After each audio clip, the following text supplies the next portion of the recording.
I think that one of the greatest joys for a parent is to have their kids realize who God created them to be, to have a solid self-identity.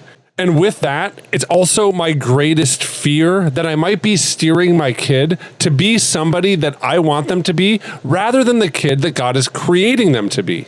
This is something that we've seen come down in a number of different publications, and it's something that we're going to talk about next on the Celebrate Kids daily podcast, Facing the Dark. So we're going to turn now to Dr. Kathy Cook. Don't be afraid of the dark. Be careful with stars. Not every light is gonna guide you, baby. Not every light is gonna guide you. So Dr. Kathy, Summit Ministries recently wrote in a blog that, quote, choosing one's identity is a part of a larger trend of living your own truth. They went on to say that choosing your own identity, particularly that which is biologically determined, is not just a question of personal preference or personal belief, that it brings into question the nature of truth itself. While the truth questioning may seem to be a radical departure from what they kind of call Western tradition, it's foundational to what they understand is really Judeo-Christian values. Today's identity crisis, they think, did not come out of nowhere.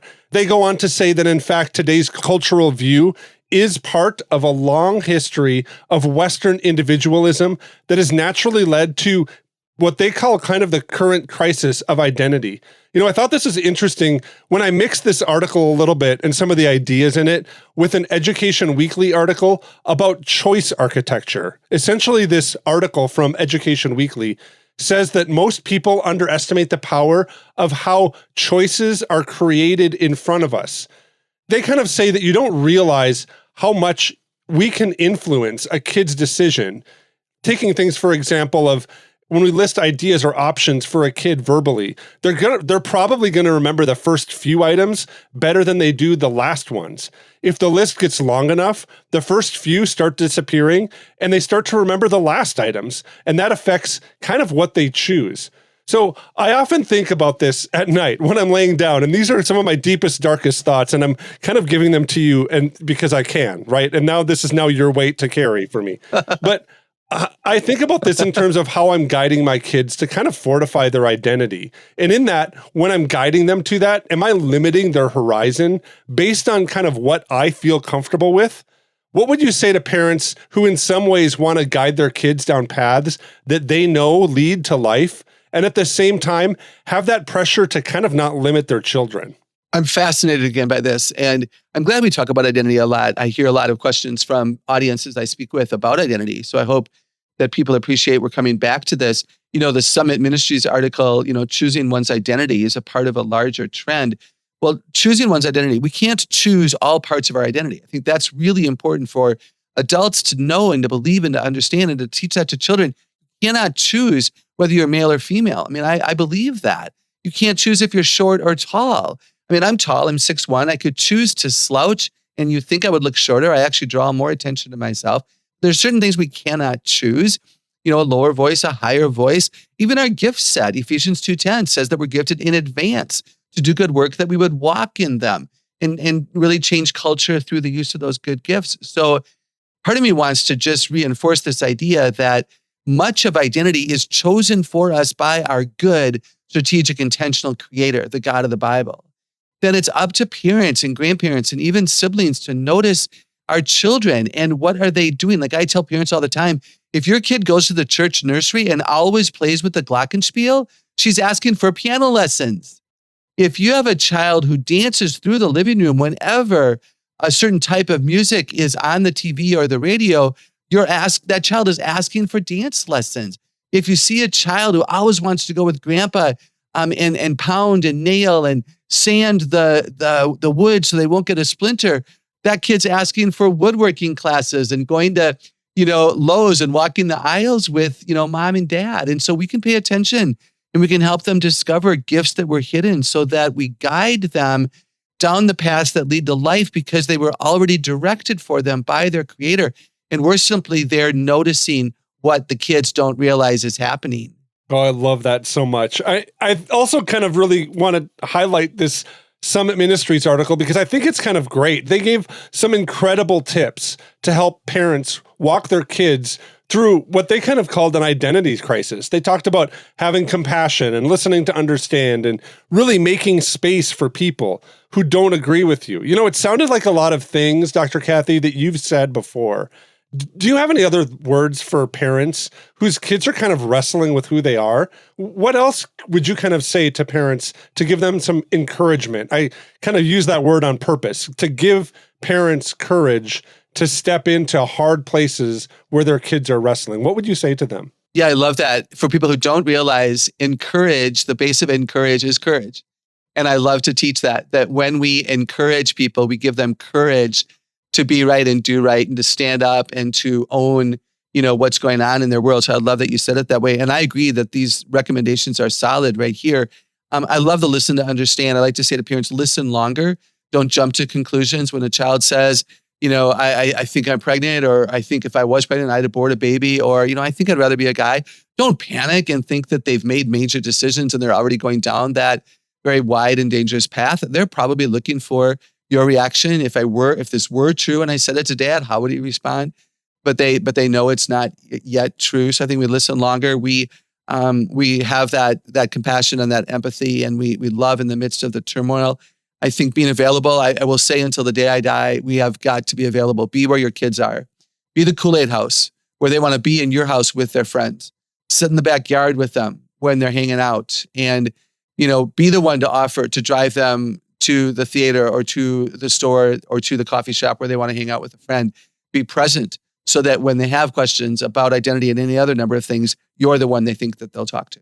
I appreciate how you give kind of insight on different kinds of kids too, and how parents can kind of parent different kids who think differently. And we have 8 kids in our house, and there's just incredible difference in how each of them looks at the world and process the world. So I'd like to maybe ask you this question.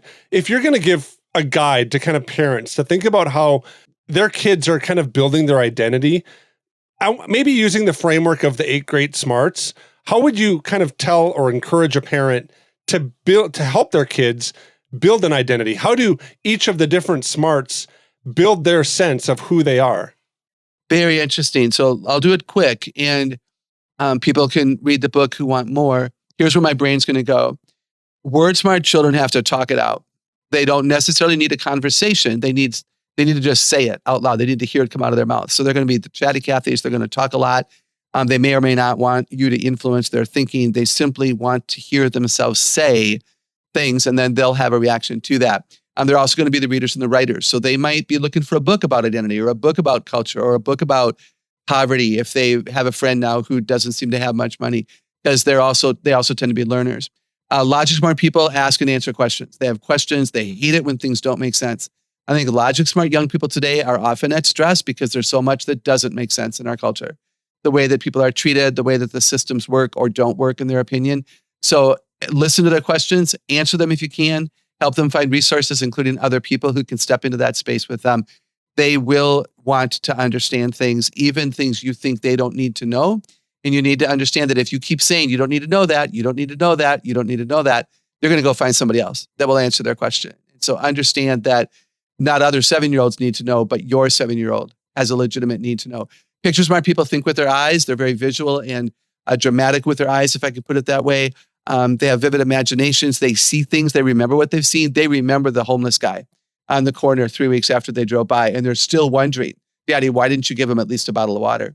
So be aware of how powerful their eyes are, and don't let them see what they shouldn't yet see, because developmentally they're not ready for it. Music smart people think with rhythms and melodies and music, and they might find a piece that represents an idea to them. I know, I'm a former percussionist.